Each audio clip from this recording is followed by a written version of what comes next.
The LG G4 is here, but before you pick one up, these are 5 things you need to know. So what's up guys, Jonathan here with TLD, hope you guys are doing well. The G4 is in the house, I've spent some time with it, and not only are these my impressions, but 5 of the more important points that I think you should take into consideration before picking one up. The first being, the camera is really good. So I'm almost done wrapping up my Galaxy S6 review, and I can without a doubt say that it might be one of the best cameras on a smartphone this year, but the G4 might have just changed that. It boasts a 16 megapixel rear shooter with a wide open f1.8 aperture. And that aperture is what's going to help out with low light performance and also give you that nice blurred out background shot with the subject in focus. You combine that with super fast autofocus, DSLR-like control, and the ability to shoot RAW, and you have some serious business going on in the camera department. Now I want to emphasize that it's DSLR-like, and it's not going to replace one, but it's still going to do a really good job, and I got a chance to shoot with it and was really impressed with it so far. From what I can tell, because it shoots in RAW, and that's such a big file, it gives you a lower resolution preview, and at first when I was looking back at my pictures I took,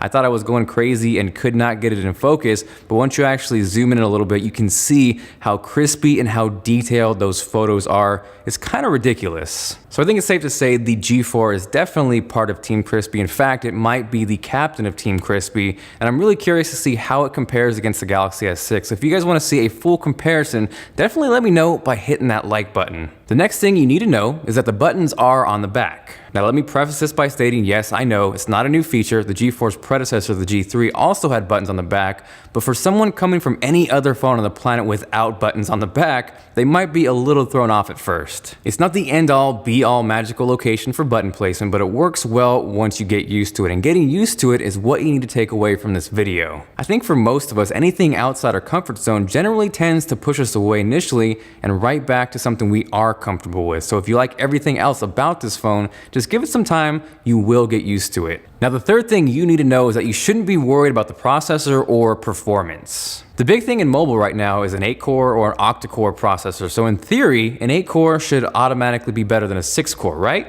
Not exactly. There's a lot more that goes into how fast a phone performs, or more importantly, feels. The G4 opted to go with a 6-core Snapdragon 808 over the 8-core Snapdragon 810 in the M9 or G Flex 2, for example.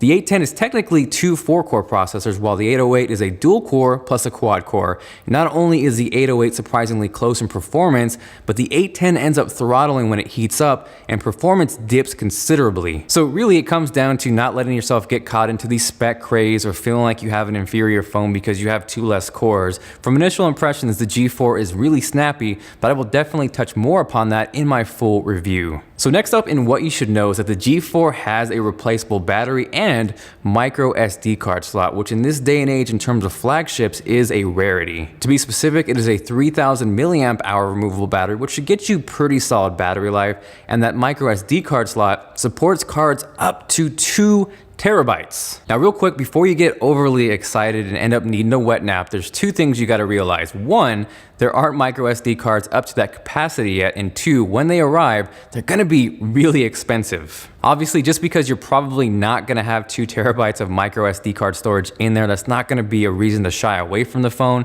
You can pick up some pretty solid capacities for really cheap, and I'll post a few down below in case you are picking up a G4. Now the last thing to know is that the screen is beautiful, but it sizes in at 5.5 inches, so I think for most people, it's slightly outside the ideal one-handed comfort zone, because for me, the sweet spot is between 4.7 and 5.1 inches, so just keep that in mind before picking up the G4, but besides that, it is an amazing looking display. It packs a resolution of 2560 by 1440 on an IPS LCD display. It's sharp, vibrant, and crispy as hell. So regardless of what type of media you're consuming, whether it be video, you're reading text, or playing games, it is downright just an enjoyable experience. Aside from that, that wraps up the video. Hopefully you enjoyed it, and definitely feel free to subscribe if you haven't yet. That way you don't miss the full review and other awesome tech coming up. If you guys have any questions, drop a line down below, or the absolute best way to get a hold of me is on Twitter at TLD Today. That is linked down below. This is Jonathan, and I will see you guys